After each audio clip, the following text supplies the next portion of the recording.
Hebreos capítulo 8, versículo 7 al versículo 13, por favor, en la lectura que vamos a tener el día de hoy para el sermón, para la palabra del día de hoy. Hebreos capítulo 8, versículo 7 al versículo 13.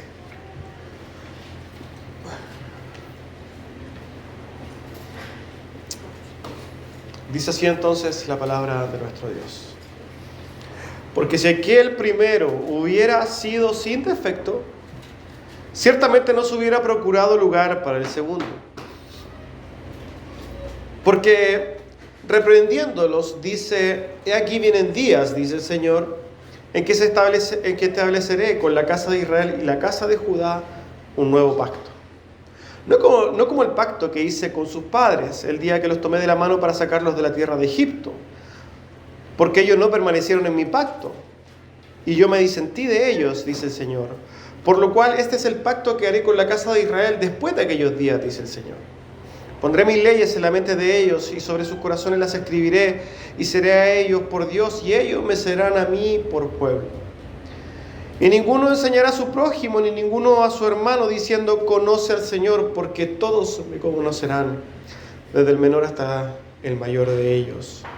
Porque seré propicio a sus injusticias y nunca más me acordaré de sus pecados y de sus iniquidades.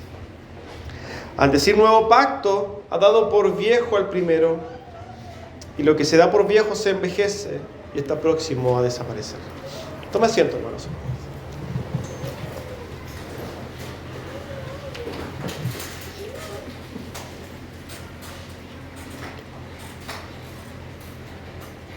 El título del sermón de hoy día es El Nuevo Pacto. A modo de introducción, la semana pasada nosotros habíamos hablado, ¿cierto?, de cómo nuestro Señor Jesucristo, según el orden de Melquisedec, eterno, ministra, ¿cierto?, en el verdadero tabernáculo celestial, no en el terrenal.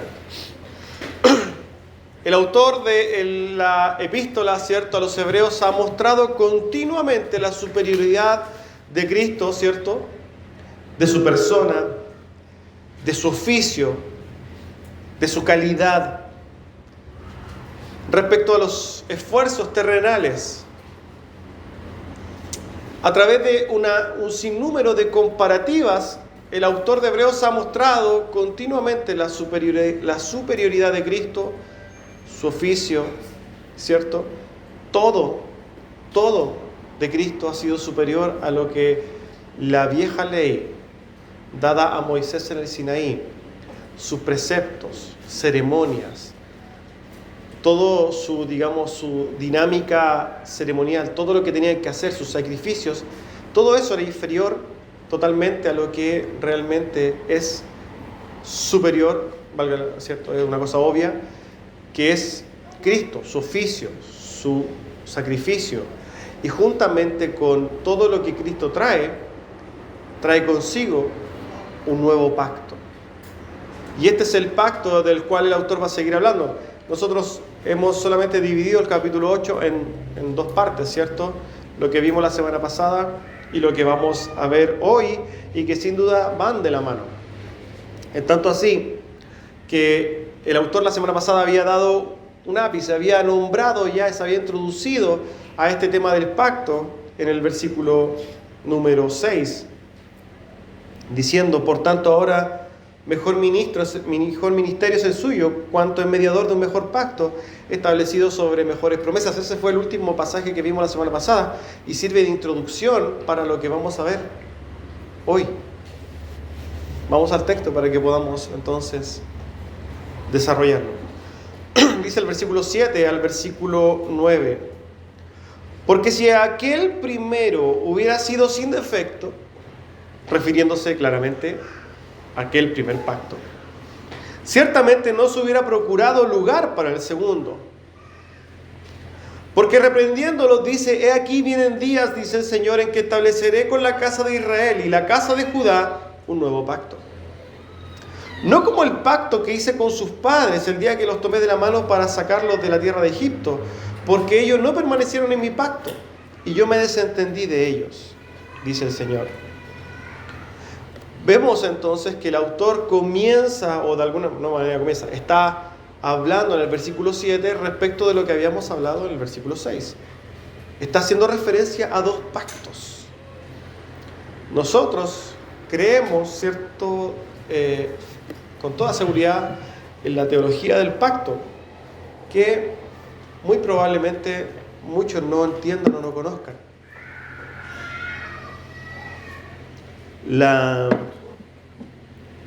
En la historia del cristianismo, hermanos, podríamos decirlo así, se ha visto o se ha observado de forma general la Biblia desde dos grandes perspectivas, y vamos a llamarlas dos grandes teologías: la teología del pacto y la teología dispensacional. Todos venimos desde un trasfondo dispensacional. Por ejemplo, si usted cree que la iglesia va a ser raptada antes de la tribulación, va a haber un rapto secreto, usted es o tiene una escuela dispensacional. Si usted cree que Israel y la iglesia son cosas, dos planes diferentes, ¿cierto? Y que hay dos tipos de salvación por lo menos, y que de alguna manera para la iglesia vienen las bendiciones espirituales y para Israel las bendiciones terrenales, usted tiene una escuela dispensacional. Pero nosotros, por el contrario, creemos en la teología del pacto, que es lo que la iglesia históricamente creyó. Y aquí, por ejemplo, vamos a ver una explicación y una aplicación clara de cómo, sí, efectivamente, la iglesia es el nuevo Israel. Ustedes pudieron ver cómo el autor aquí está diciendo, en palabras del Señor en el Antiguo Testamento, que establecerá con la casa de Israel y con la casa de Judá un nuevo pacto. Desde la perspectiva dispensacional, quizás van a esperar a que esto suceda, ¿cierto?, después de que la iglesia sea raptada, donde solamente quede Israel. Eso lo vamos a profetizar un poquito más adelante. Pero para que se entienda, hermanos, esta promesa ha sido cumplida en la iglesia. Amén. Ahora bien, hablando de los pactos, la teología dispensacional postula que hay muchos pactos o muchas dispensaciones. Pero nosotros también comprendemos desde la teología del pacto y observamos, ¿cierto?, la Biblia como un desarrollo de muchos pactos. A simple vista, a simple explicación no lo va a poder comprender, es solamente nombrárselo, porque esto es un estudio mucho más profundo. Pero vemos en la Biblia que aquí, por ejemplo, el autor está hablando de dos pactos. Se está refiriendo al pacto del Sinaí, sinaítico, como quiera llamarle, el pacto de mosaico, el pacto de Moisés, ¿cierto?, que se da, ¿cierto?, a través de la ley en el monte Sinaí. Y está hablando de otro pacto, un nuevo pacto. Ya sabemos que el antiguo pacto que Dios dio en el Sinaí se basaba en obras, básicamente. Dios le había dicho a su pueblo: camina por acá y yo te bendeciré. Haz esto y obtendrás esto otro, ¿cierto? Obedece y yo te guardaré. Haz esto y serás premiado. De alguna manera, yo doy para recibir, o yo hago para tener algo a cambio. Este era el pacto. Dios le había dicho: manténganse en mi ley y claramente tendrán consecuencias positivas. Apártense de mi ley y yo básicamente lo que voy a hacer es desecharlos, que es lo que nosotros vemos. Y cuando hablamos de la palabra desechar, para que de alguna manera quizás los que escuchan el sermón mucho más detenidamente y quizás por las redes van a decir: pero está diciendo que Dios desechó a Israel. No es tan así, ¿cierto? La Escritura aclara esta palabra. Dios, de alguna manera, rompe su pacto, o no rompe su pacto, perdón, al Israel, de alguna manera, no cumplir su pacto. Él dice: yo me desentendí de ellos. En otras palabras, como dice el Señor Jesucristo, ¿cierto?, quitó el reino y se lo dio a la iglesia. Eso es lo que hizo. La iglesia es el reino y el pueblo de Dios. Usted va a ver a un israelita hoy día, hermanos. Va a ir a Jerusalén hoy. y va a ver a un hombre, ¿cierto?, con estos rulitos que tiene por acá, ¿cierto?, un judío ortodoxo. Y ese hombre no forma parte del pueblo de Dios. Los que forman parte del pueblo de Dios son solamente los redimidos, los que tienen fe en Cristo. Y de esos no solamente hay judíos, pero hay hombres de todas las naciones, de todas las razas, de todas las lenguas. Ese es el nuevo pueblo de Dios. Ya no Israel. Israel como nación no tiene un trato ahora diferente de Dios. El apóstol Pablo en el libro de Romanos hace una explicación, dice, Dios no se ha olvidado, no ha desechado a su pueblo, pero lo que quiere decir, hermanos, es que los israelitas, o sea, dentro de los israelitas hay un remanente que es para Cristo también, ¿ya?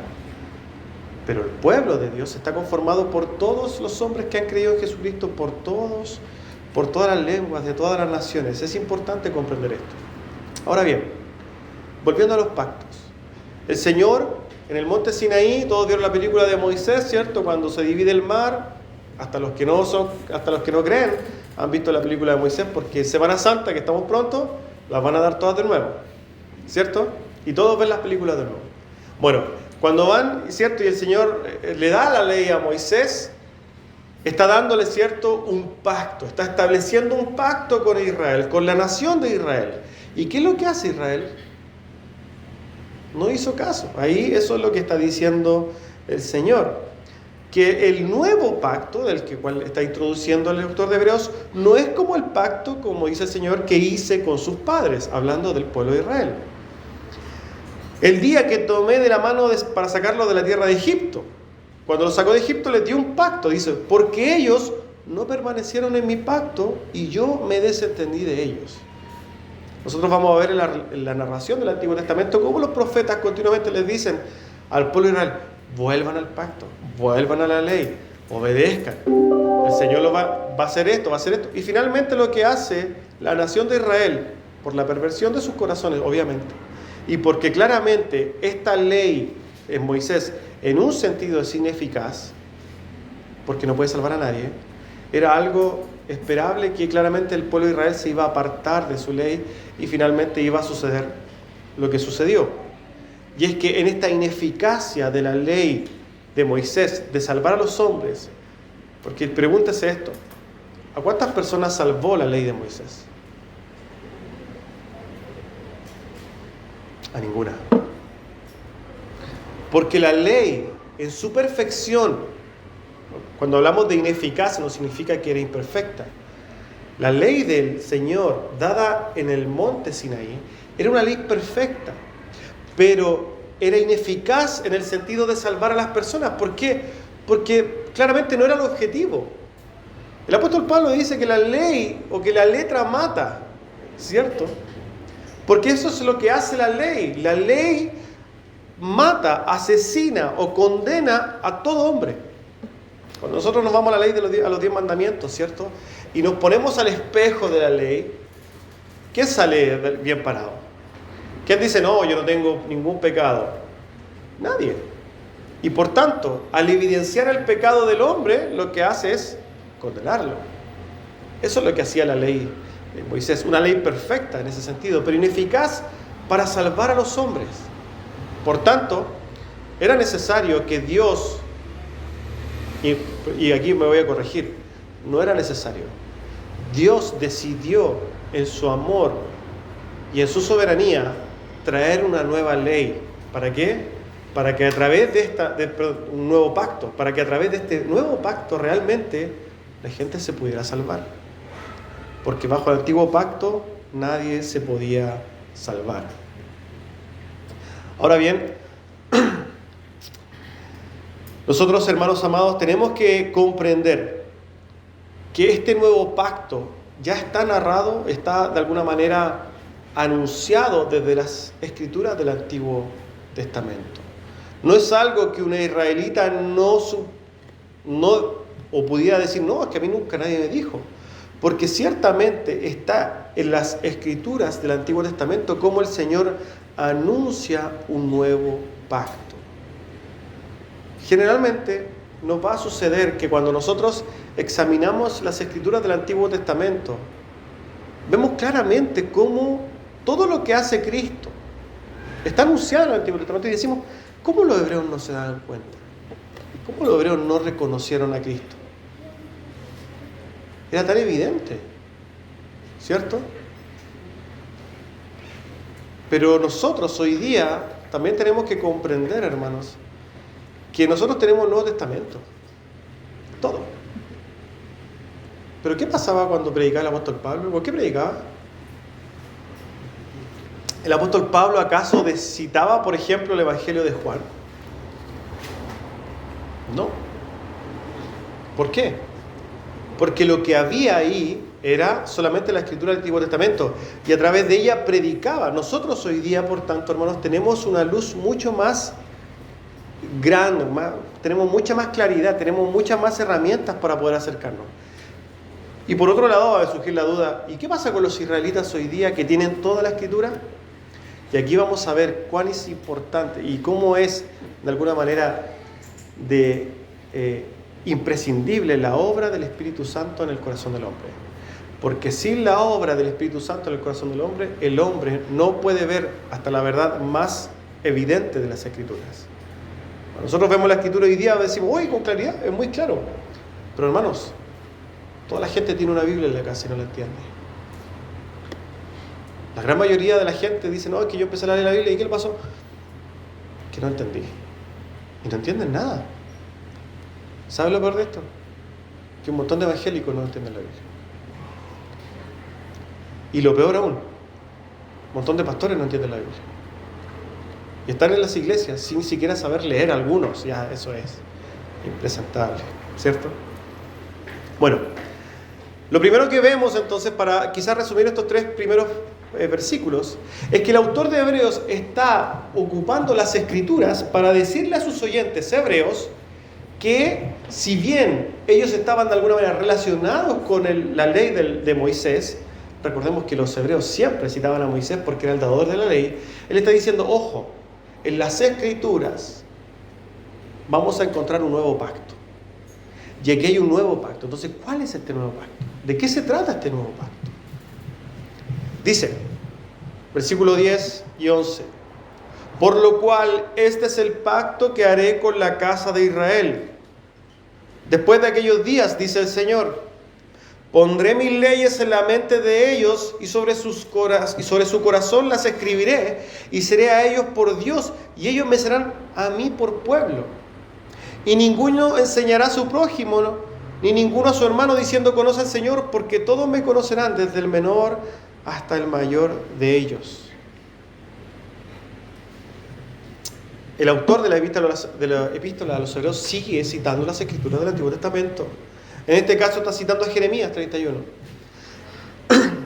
El escritor entonces demuestra, por un lado, ¿cierto?, la debilidad del primer pacto, porque era débil por cuanto el problema era las personas que recibían la ley. Esto es súper importante, hermanos, al comprender, lo voy a volver a repetir. La ley de Dios es perfecta. La ley dada por Dios a Moisés en el monte Sinaí es perfecta. Pero es débil e ineficaz en un sentido porque es incapaz de salvar al hombre. Y es incapaz e ineficaz en salvar al hombre no por la ley misma, sino por el hombre. El hombre es el que, al enfrentarse a esta ley, no se puede salvar, ¿ya? El hombre, por su naturaleza pecaminosa, está alejado totalmente de Dios, incapacitado de obedecer la ley, incapaz de escoger la ley. No hay libre albedrío, ¿cierto? Lo hemos estudiado. La primera doctrina, ¿cierto?, del tulip. Depravación total. Total depravity para los bilingües, ¿cierto? Depravación total. El hombre está muerto en sus delitos y pecados, incapacitado de ir a Dios. Por más que un hombre, hermanos, por más que un hombre se esfuerce en cumplir la ley, no puede hacerlo. Y ¿sabe qué, hermanos? Llega a ser insólito. Yo creo que también usted lo ha escuchado en algún profesante de la fe. Yo la otra vez escuché algo que me indignó. un cristiano, profesante de la fe, que dijo: yo, cuando llegué a Cristo, nunca más pequé.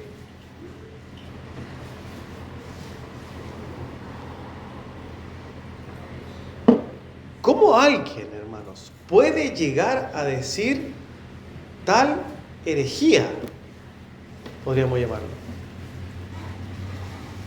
Desde que conocí a Cristo nunca más pequé. Esto, hermanos, es una evidencia, primero, del desconocimiento de la ley, segundo, del desconocimiento de su propio corazón, del nulo entendimiento digamos, de la palabra, y claramente la ausencia del Espíritu Santo en su corazón. Porque ¿sabe qué? El Espíritu Santo nos guía a toda justicia. El Espíritu Santo nos redarguye de maldad. El Espíritu Santo es el que nos muestra nuestra maldad. El Espíritu Santo es el que hace esta obra preciosa en nuestros corazones, que nos muestra nuestra maldad. Podemos ver la gloria de Cristo y nos hace derramarnos, ¿cierto?, en humillación. Que nos hace llorar por comprender cuán precioso, cuán grande es el amor de Dios. Es el Espíritu Santo el que hace esa obra en nuestros corazones. Y conforme nosotros más nos acercamos a la Escritura y más escudriñamos de las Escrituras y nos enfrentamos a la ley, peor parados nos quedamos. Y más pobres de espíritu somos. Bienaventurados los pobres de espíritu, porque ellos verán a Dios. Hermanos, nosotros, cuando nos enfrentamos a la ley de Dios, vamos a darnos cuenta que pecamos continuamente. No se nos pase por ningún momento por la cabeza de que usted ya no peca. Y cuando usted entiende que usted sigue pecando continuamente, también va a comprender que lo único que puede hacer es descansar en la gracia de Dios. Usted no puede hacer absolutamente nada más que descansar en la preciosa gracia de Dios. No es por sus obras, usted no sostiene su salvación. No es que el Señor lo redime y ahora usted sostiene la salvación, porque va a seguir continuamente pecando. Continuamente. En una visita pastoral hace un tiempo atrás, reflexionábamos sobre el encuentro del joven rico, ¿cierto?, con el Señor. El Señor, ¿cierto?, le hace ver al joven rico que debe cumplir la ley para ir al reino de los cielos. Y él dice: yo todos los hago. Y el Señor lo hace, en respuesta lo confronta con el primer mandamiento. Con el primer mandamiento, hermanos. Y el joven rico lo que hizo fue entristecerse y volver. El primer mandamiento el Señor lo resume así: ama a tu Dios con toda la fuerza de tu corazón, con toda tu alma, con toda tu mente y con todo tu corazón. ¿Y cuándo hacemos eso? ¿Cuándo hacemos eso? ¿Cuándo amamos al Señor con toda nuestra mente, con todas nuestras fuerzas, con todo nuestro corazón? El 99,9% del tiempo no lo hacemos. Por tanto, hermanos, todos los días y en cada momento transgredimos la ley del Señor. Pecamos y volvemos a pecar. Nosotros muchas veces somos confrontados. ¿Por qué? Porque de repente hacemos y llegamos a extremos donde pecamos deliberadamente. Y no es que yo se lo aplauda, está mal, ciertamente. Pero ese pecado es un pecado igual que el que comete en cada momento. Por tanto, nosotros no nos podemos jactar y no nos podemos de alguna manera sostener de no cometer pecados evidentes para decir: yo estoy en el camino de Dios. Usted está en Cristo básicamente porque Dios ha decidido que usted esté ahí. Porque Dios lo libró y perdonó sus pecados. Y como va a decir el autor más adelante, Él perdonará todo y olvida sus pecados. Por tanto, hermanos, la única cosa que podemos hacer es descansar en la gracia de Dios. Hablando de los pactos, y quizás volviendo a hablar de los pactos, el Señor dice que no va a ser un pacto, el nuevo pacto no va a ser igual que el pacto en el Sinaí. No va a ser igual. Este pacto contiene una promesa y una condición diferente. como dice ahí el autor. Este pacto se diferencia en esto, que en sus hijos, en los que son parte de este nuevo pacto, Él pondrá sus leyes en la mente de ellos. Y sobre su corazón las escribirá. Y el Señor será a ellos por Dios, y ellos serán a Dios pueblo. Y ninguno enseñará a su prójimo, ni ninguno a su hermano diciendo: conoce al Señor, porque todos me conocerán, desde el menor hasta el mayor. Las diferencias, hermanos, entre el nuevo pacto y el antiguo pacto son sustanciales, cualitativas, diferentes totalmente en calidad, en todo sentido diferente. ¿Por qué? Porque los que forman parte de este nuevo pacto, a diferencia de los que forman parte del antiguo pacto, entre paréntesis, el pueblo de Israel, los que forman parte del nuevo pacto tienen ciertas características, y es que el Señor ha puesto su ley en sus mentes y escritas en sus corazones. Nosotros, hermanos amados, tenemos la ley de Dios en nuestras mentes y escritas en nuestros corazones. Y eso está hecho a través del Espíritu Santo. Si nosotros pecamos continuamente y no somos amonestados, hermanos, si es que no en nuestra mente y en nuestros corazones no existe el entendimiento de que, wow, estamos transgrediendo la ley de Dios, déjeme decirle algo. El Espíritu Santo no está ahí. Pero en sus hijos, en los del nuevo pacto, el Espíritu Santo está. Y cuando usted transgrede su ley, Él le parte el corazón. Cuando usted se equivoca, cuando usted hierra, cuando usted de alguna manera peca, el Señor le avisa. Por tanto, si usted realmente puede comprender su maldad, dele gloria a Dios. Dele gloria a Dios, hermano. Si usted cuando se equivoca, y ojo que lo va a hacer siempre, si usted de alguna manera en su corazón es amonestado, si usted se siente de alguna manera afectado, dele gloria a Dios, porque el Espíritu Santo le está diciendo: estás transgrediendo la ley que está en tu corazón. Estás yendo contra la ley que está puesta en tu mente. Y si es que la ley de Dios está en tu mente y escrita en tu corazón, Dios es su Dios y usted es parte del pueblo de Dios. En otras palabras, somos hijos de Dios. Es una preciosa verdad, hermanos. Lamentablemente, cuando nosotros pecamos, ¿cierto?, y realmente nos sentimos mal, tendemos a pensar: wow, ¿no seré hijo de Dios? Pero usted puede ver que es básicamente todo lo contrario. El problema sería si usted peca y no siente nada. Ahí pregúntese si usted no es hijo de Dios. Pero si usted peca, hermano, y usted siente esa amonestación, siente ese peso, la obra del Espíritu Santo partiendo su corazón, usted dele gracias a Dios. Glorifique a Dios. Dice que dentro de las características de este nuevo pacto, dice que ninguno enseñará a su prójimo ni ninguno a su hermano diciendo: conoce al Señor, porque todos me conocerán, desde el menor hasta el mayor. ¿Y sabe por qué? Porque el que se encargará de que usted conozca a Dios es Dios. Usted no va a llegar al conocimiento de Dios, ¿cierto?, a través de la ley como en el Antiguo Testamento, que se le tenía que dar, ¿cierto?, sino que Dios ahora a su pueblo lo predestina, lo llama, lo justifica y lo glorifica. Es Dios el que hace la obra plenaria en su pueblo, a los que Él llama su pueblo.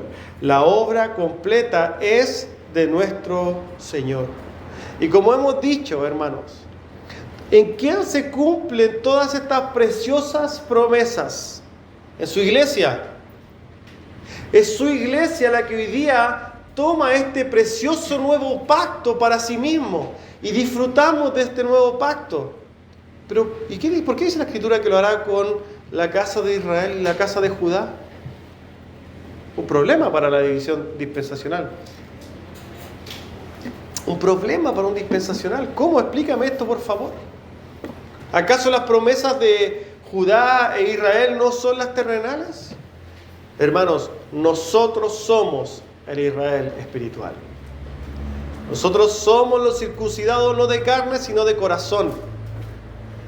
Las promesas de Dios a la casa de Israel y Judá son puestas, son de alguna manera hechas en la iglesia, hermanos, en nosotros, en los apartados. ¿Se acuerdan qué significaba iglesia? Los llamados fuera del mundo. Los que vivimos en el mundo, pero conforme Juan 17 dice, la palabra de Jesucristo, no vivimos, no somos parte de este mundo. Vivimos acá, pero no somos parte de este mundo. Somos sacados fuera, somos llamados afuera. Esa iglesia es el Israel, al cual el Señor está prometiendo que hará otro pacto. Nosotros somos su pueblo y Él es nuestro Dios. Es precioso lo que está diciendo el autor de Hebreos. Es maravilloso, hermano. Tenemos que meditar en las palabras. Y fíjense lo que contiene este texto. Nosotros en la mañana hemos cantado al Señor su gracia preciosa. Esa obra tan hermosa del Señor. Y fíjense lo que dice este versículo. Yo mientras cantaba meditaba en este versículo.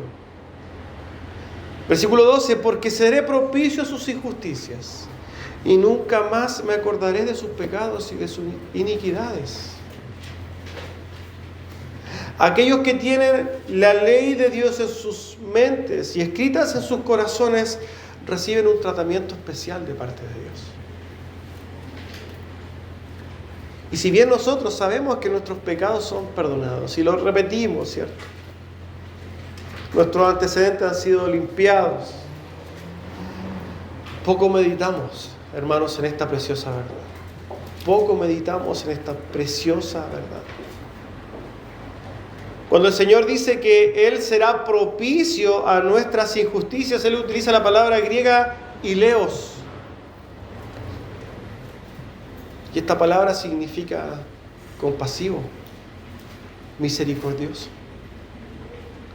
Él será compasivo, misericordioso cuando nosotros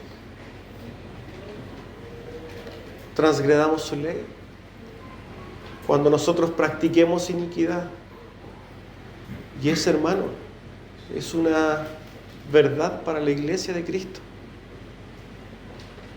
De nosotros va a ser misericordioso y promete misericordia y compasión para su iglesia, hermanos.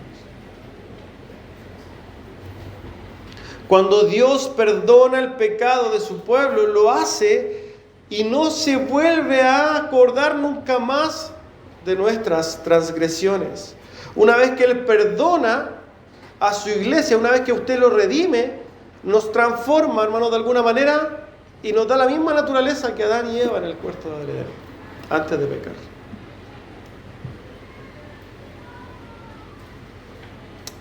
De alguna manera, y ciertamente figurativa, nos da una naturaleza celestial, santa.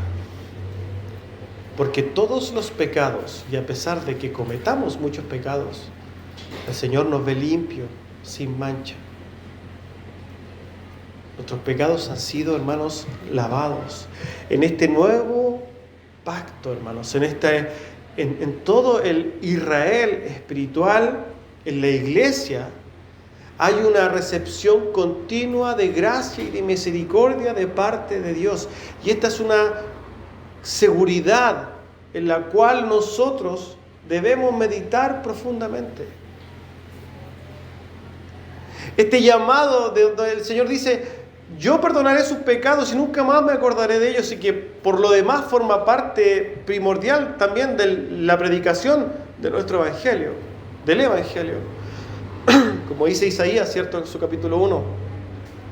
Vengan luego, dice Jehová, y estemos a cuenta. Si vuestros pecados fueren como la grana, como la nieve, serán emblanquecidos. Y si fueran rojos como el carmesí, vendrán a ser como blanca lana. Cuando nosotros meditamos, hermanos, y reflexionamos un poco de lo que esto significa, realmente esto se va a transformar en un precioso alimento para nosotros, en un aliento, en algo que va a iluminar nuestros corazones. Cada uno de nosotros, y lo invito quizás a reflexionar en esto, cada uno de nosotros, cada uno, sin salvedad alguna, ha vivido una vida de continua transgresión y pecado a la ley de Dios. Día a día, incluso redimidos, caminamos pecando contra Dios. Todos los días.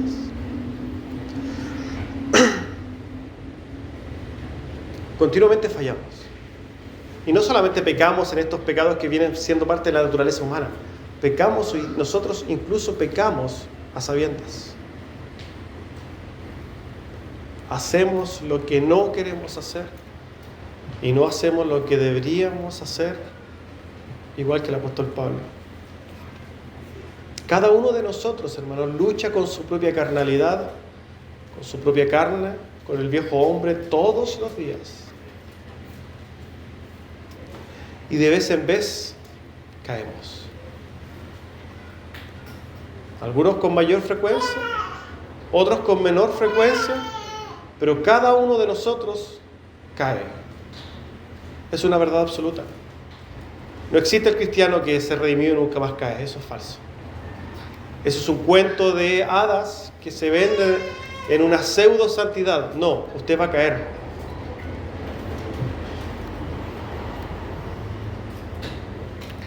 Cuando caemos viene un sentimiento de culpabilidad, una inseguridad, ¿cierto?, de salvación, un desaliento, una frustración. Pero cada vez que venga esto, hermanos, recuerde esto, recuerde esta palabra. El Señor, cuando decide salvar a su iglesia, cuando usted forma parte del pueblo de Dios, el Señor le dice que usted forma parte de un nuevo pacto donde Él dice que será misericordioso, compasivo con sus transgresiones, que perdonará y que perdonó nuestros pecados y que nunca más se olvidará, nunca más se acordará de ellos. Los olvida por completo, hermanos. Nosotros, los hijos de Dios, los que hemos profesado la fe, tenemos este precioso regalo de que Dios nos ve blancos, sin manchas, incólumes, a pesar de nuestras acciones. ¿Y eso es por qué? Porque fuimos lavados, hermanos, en la sangre preciosa del Cordero de Dios que fue colgado en la cruz del Calvario, que derramó su sangre. ¿Para qué? Para remisión de pecados. Cristo murió de forma cruel, injusta, pero a través de eso, hermanos, trajo vida. Y vida en abundancia para todos los que en Él creen, hermanos. Usted puede vivir una vida gozosa en Cristo Jesús si es que entiende que a pesar de sus fallas, el Señor ya pagó. A nosotros, hermanos, cuando observamos esto, cuando meditamos en lo precioso que ha hecho el Señor, solamente nos queda vivir gozosos, agradecidos, con nuestra mente, nuestro corazón, nuestros ojos puestos en Cristo Jesús, como va a decir el autor más adelante, el autor y consumador de la fe, que soportando lo oprobio, ¿cierto?, soportando lo oprobio, lo sufrió por amor a nosotros. Vivamos, hermanos, vidas gozosas, vidas agradecidas, vidas con los ojos puestos en Cristo. ¿Por qué? Porque usted no tiene nada más que hacer, hermano. No depende de nosotros. Y esto no es una licencia para que usted vaya a pecar. Si usted toma este mensaje como una licencia para ir a pecar, hay peligro ahí. Es muy probable que usted tenga que meditar mucho en su salvación. Pero si usted ve esto, hermanos, como una una cosa que lo alimenta, algo como una verdad preciosa, algo que de alguna manera lo alienta a vivir a Cristo, entonces glorifique al Señor. En este nuevo pacto en el cual nosotros estamos, no es por obediencia. No es que el Señor te dice obedece y te da, no, es diferente. En este nuevo pacto el Señor te da o nos da porque Él decide hacerlo, sin obligación alguna, porque es gracia. Si fuera por obras, ya no sería gracia. Es porque Él decide dar sin pedir nada a cambio. Sus acciones, si usted es hijo de Dios, sus acciones, hermanos, no van a mover la mano de Dios ni para bien ni para mal. ¿Por qué? Porque Cristo ya hizo todo perfecto. Cuando Dios nos ve a nosotros, ve a Cristo. Y Cristo ha hecho todo perfecto. Ahora uno podría decir, no, es que yo me he ido mal en la vida, me han pasado cosas malas, y yo entiendo que es por mi mal actuar. Y hay que hacer ciertas salvedades. En primer lugar, nuestras decisiones tienen consecuencias naturales. Y significa que si yo, por más que sea hijo de Dios y asesine a alguien, voy a tener que irme preso. No puedo ser tan cínico y decir, no, es que Cristo pagó por mí y no voy a ir a la cárcel. No. Nosotros vivimos en el mundo y tenemos que regirnos bajo las leyes naturales del mundo. Si nosotros hacemos algo, vamos a pagar consecuencias. Y es por eso que el Señor, en normar nuestra conducta y en llevarnos por el camino de bien y en darnos sabiduría, nos dice, bueno, hagan todo esto por el bien de ustedes, para que vivan de alguna manera correctamente. Pero a pesar, y quizá en otro caso, muchas veces mucha gente pasa cosas realmente malas y dice, pero y el Señor no me dio con Él justamente todas las cosas. Usted tiene que preguntarse profundamente, ¿y acaso el sufrimiento, la prueba o lo que usted está pasando no será lo mejor para usted? Porque según la palabra en Romanos 8:28 dice que para los hijos de Dios todas las cosas redundan para bien a los que son llamados conforme a su propósito. O sea, entienda, hermano, si usted la está pasando muy mal y si usted es hijo de Dios, confíe, porque lo que usted está pasando es necesario. Confíe en el Señor. Por muy difícil que sea la prueba, confíe en el Señor, porque el Señor trae las pruebas para traer frutos. El Señor dice que el que toma hijo, ¿cierto? Al que toma como hijo lo disciplina, lo educa, lo ayuda por el bien de él. Si uno de mis hijos, por ejemplo, hace algo mal, yo no lo voy a castigar de alguna manera porque le tenga mala. De alguna manera lo voy a disciplinar por el bien de él, porque se está formando, porque tiene que haber frutos de bien. Y la forma de hacerlo es normando su conducta. Bueno, eso es lo que hace el Señor también con sus hijos, los disciplina. Pero aquí estamos hablando de algo mucho más profundo, espiritual y eterno. La salvación de sus almas. La seguridad de su convivencia eterna con Dios. El pago de su pecado, de sus transgresiones, lo que usted pagó, que está colgado en la cruz, y ahora usted puede vivir una vida gozosa. El autor dice respecto a estos pactos, versículo 13, al decir nuevo pacto ha dado por viejo al primero, y lo que se da por viejo se envejece y está próximo a desaparecer.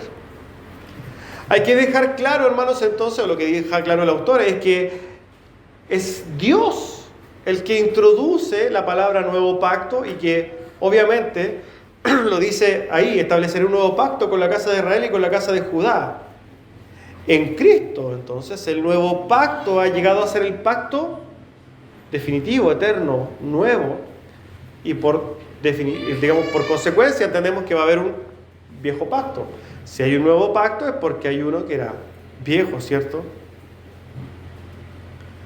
Este nuevo pacto, ¿cierto?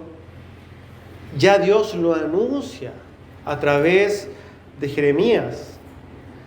Y ahora, de alguna manera, lo que hace el autor de Hebreos para con los hebreos es reafirmar esta verdad, es iluminar esta verdad profetizada por Jeremías. Pero esta profecía de este nuevo pacto está, hermanos, anunciada desde Génesis 3:15 en adelante.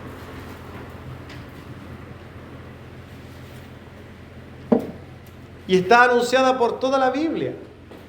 El autor usa de ejemplo a Jeremías, que tuvo unos 600 años antes de Cristo, pero en toda la Biblia está este nuevo pacto velado, podríamos decir. El misterio de Cristo, como lo estudiamos, ¿se acuerdan? Si hay un nuevo pacto, hermanos, ya no es necesario un pacto anterior. Este pacto, como dice el autor, está envejecido, obsoleto. Entonces, ¿cuáles son las diferencias entre el nuevo pacto y el antiguo pacto? En el antiguo pacto, hermanos, el pecador tenía que ir continuamente a presentar sacrificios de animales por sus pecados. Tenía que ofrendar animales al Señor para el pago, para la remisión de los pecados. Pero en el nuevo pacto, Cristo hizo eso una vez y para siempre, muriendo Él mismo en la cruz y derramando su propia sangre. En el nuevo pacto, hermanos, nosotros no tenemos por qué andar presentando sacrificios de animales, ni mucho menos. Cristo pagó eternamente una vez y para siempre. Y si usted quiere presentar sacrificios, hágalo como lo dice el apóstol Pablo, ¿cierto? Presentando nuestros cuerpos en sacrificio vivo,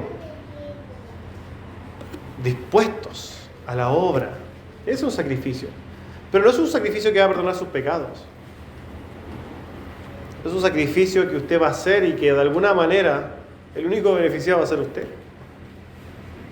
Porque nosotros no servimos a Dios como de alguna manera dándole un favor a Dios. El servicio a Dios es un tremendo privilegio para nosotros. Si usted tiene la bendición de servir a Dios, siéntase privilegiado. En el antiguo pacto había una serie de ceremonias, ritos y cosas que hacer, se supone, para relacionarse con Dios. Pero en el nuevo no basta más que arrodillarse o clamar al Señor en los méritos de Cristo. No hay que quemar ni inciensos, ni derramar sangre para entrar al lugar santísimo, ¿no? En el Antiguo Testamento, el que podía entrar, ¿cierto?, a ese lugar santísimo, el antiguo pacto, era el sumo sacerdote una vez al año en el día de la expiación. Aquí ahora podemos entrar en cada momento a ese lugar santísimo, como ya lo había dicho el autor de Hebreos, y ahí en el trono de gracia recibir el oportuno socorro. ¿Por qué? Porque cuando Cristo murió, el velo se rasgó, dando entrada a todos al lugar santísimo.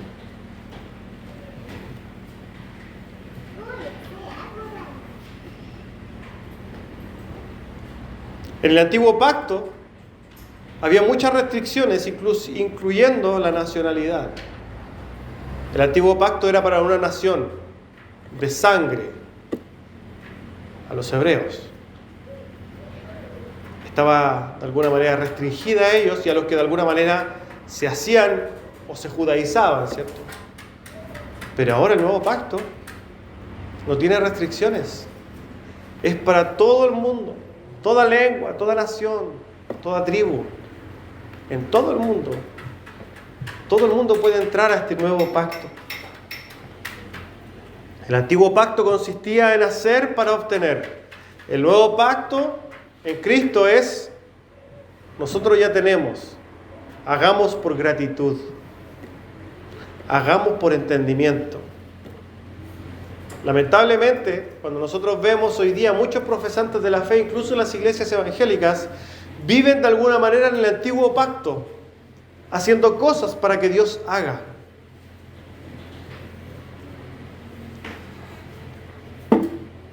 Pero no, hermanos. En el nuevo pacto en Cristo, Dios ya dio todo. La Escritura dice que Él se dio a sí mismo y con Él todas las cosas. Todo está dado a nosotros. Usted no tiene nada más que pedir, de alguna manera.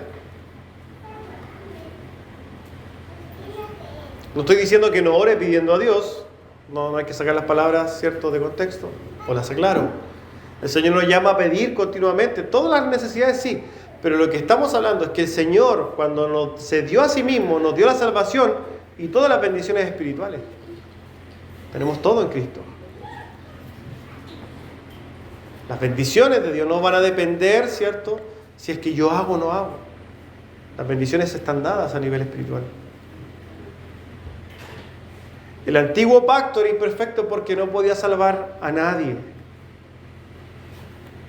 Pero el nuevo pacto, hermanos, ha traído salvación y traerá salvación a todo el que creyó y el que cree. Hermanos, en Joel capítulo 2, versículo 28 y 29 dice así: y después de esto derramaré mi espíritu sobre toda carne, y profetizarán vuestros hijos y vuestras hijas, vuestros ancianos soñarán sueños, y vuestros jóvenes verán visiones. Y también sobre los siervos y sobre las siervas derramaré mi espíritu en aquellos días. Esta profecía dada a Israel se cumplió también. Otro problema para los dispensacionales. Se cumplió ya en Pentecostés. Y cuando esto sucede en Pentecostés se da inicio, ¿cierto?, podríamos decir, oficial al establecimiento del nuevo pacto. Esto hace un antes y un después. El antiguo pacto ahora tiene que ser, hermanos, puesto de lado. Ha dicho el autor, en este mismo pasaje, en este último pasaje, el último versículo, el 13, que este antiguo pacto está viejo y pronto a desaparecer. Sabemos nosotros, hermanos, que las ofrendas y los sacrificios del antiguo pacto desaparecieron juntamente ¿con quién? Con todo Jerusalén, ¿cierto?, en el año 70. Ya no hubo más derramamiento de sangre de animales. Por la incapacidad del antiguo pacto de salvar, ¿cierto?, fue desechado. Como desde el Sinaí nunca nadie fue salvo, nosotros tenemos que comprender algo cuando vemos esto. En un momento de la historia, durante más o menos 35 años, ambos pactos estuvieron conviviendo. Eso es lo que de alguna manera está diciendo el autor. El antiguo pacto está pronto a desaparecer. Cuando el autor está escribiendo esta epístola, en ese momento estaban los dos pactos vigentes, entre comillas. Estaban todavía presentando sacrificios en el templo y la iglesia ya estaba puesta en la tierra. Él dice que está pronto a desaparecer y desaparece en el año 70. Y hubo un tiempo claramente en el que ambos pactos estuvieron. Pero déjeme decirle algo. La verdad es que el tiempo que estuvieron compartiendo estos dos pactos fue mucho más grande, fue mucho más largo. ¿Y sabe por qué? Porque el segundo pacto, el nuevo pacto, que aquí se describe como nuevo pacto, fue antes del primero. Y se lo explico de esta manera.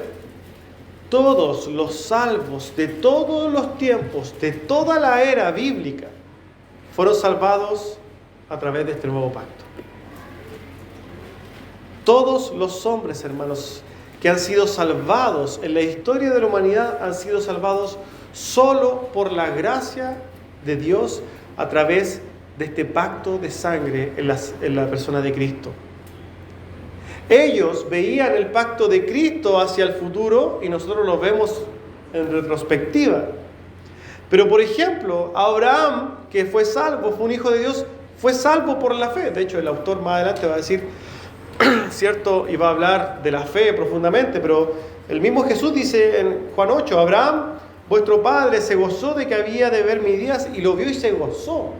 Porque todos los salvos del Antiguo Testamento, aun cuando la sangre de Cristo no había sido derramada, fueron salvos por la misma sangre de Cristo. No hay hombre en la historia del cristianismo que haya sido salvado, o de la fe, que haya sido salvado de otra manera. Y este es otro problema para los dispensacionales. Porque ellos plantean 6 o 7 formas de salvarse. No. La única forma de salvarse es por medio de la sangre de Cristo, a través del sacrificio de Cristo en la cruz del Calvario. Nosotros hoy día tenemos mucha más luz. Y también tenemos que darle gracias a Dios, ¿por qué no? Por haber nacido en esta época del tiempo. Tenemos que darle gracias a Dios por haber sido predestinados. Tenemos que darle continuamente gracias a Dios por haber sido también llamados y justificados. Tenemos que darle gracias a Dios, hermanos, porque quitó la venda de nuestros ojos. Tenemos que darle gracias a Dios no por el auto nuevo ni la casa nueva. Eso viene siendo accesorios de cosas mucho más importantes. ¿Saben cómo cuáles? Cristo nos dio vida cuando aún estábamos muertos en nuestros delitos y pecados. Tenemos que darle gracias a Dios porque Cristo y porque Dios nos ha hecho parte de este nuevo pacto. Y tenemos que dar gracias a Dios, ¿saben por qué, hermanos? Como dice el autor, porque Él ha perdonado nuestras transgresiones. Él ha sido compasivo y misericordioso con nuestras iniquidades y transgresiones. Y tenemos que darle gracias a Dios porque nunca más va a acordarse de nuestras maldades. Amén. Vamos a orar.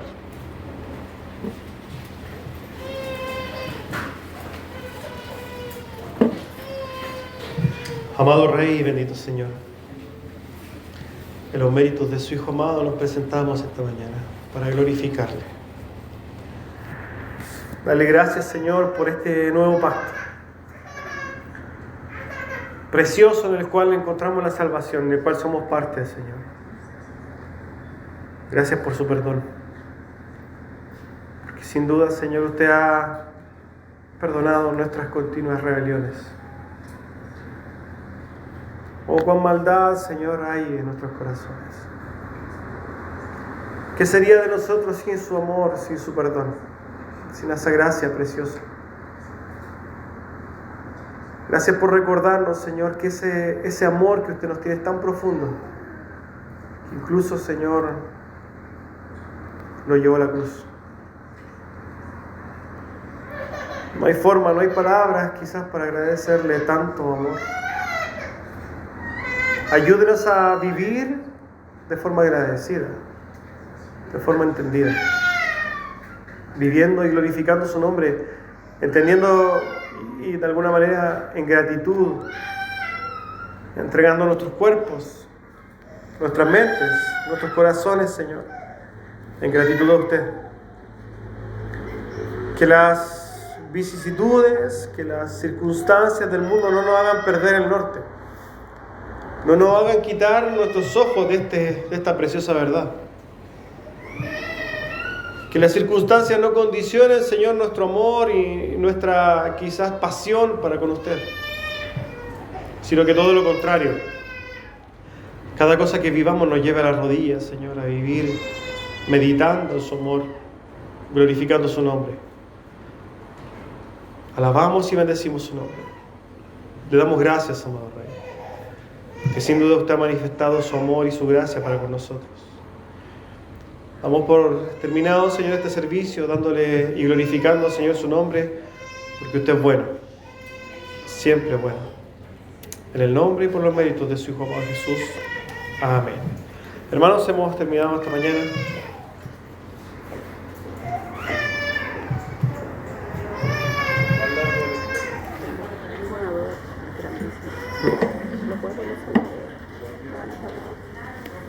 No sé qué viene eso. Si es que eran duros, si es que no, se va. Vamos a ver.